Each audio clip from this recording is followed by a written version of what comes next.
on to being heard. Surprisingly, we're going to talk about more than just microphones. Being heard is about your audience, being able to comprehend, and sometimes that just goes beyond others only hearing you audibly. First, the microphones.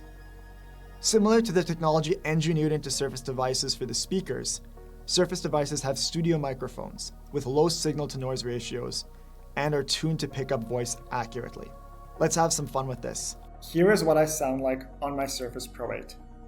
The fans are also running, in case you couldn't tell. Sounds crisp, I imagine. Now,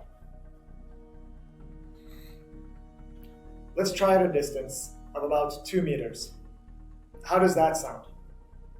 I rely on the great studio mics to pick me up, even if I want to stretch my legs, pace around, and talk, because it helps me think better.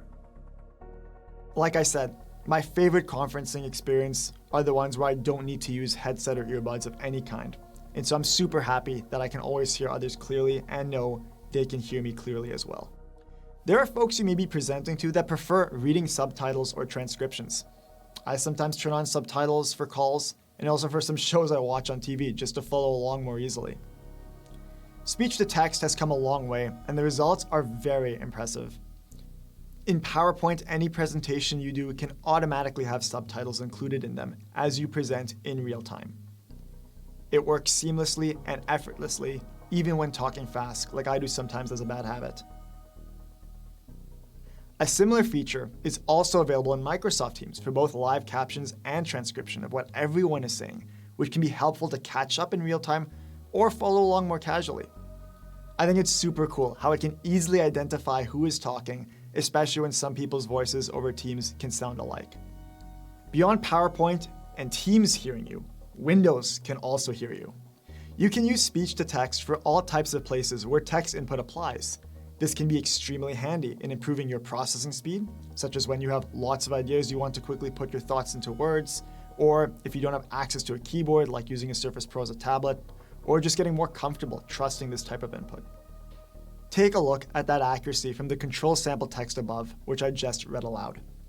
This can be accessed at any time in Windows 11 using the virtual keyboard and clicking the microphone button.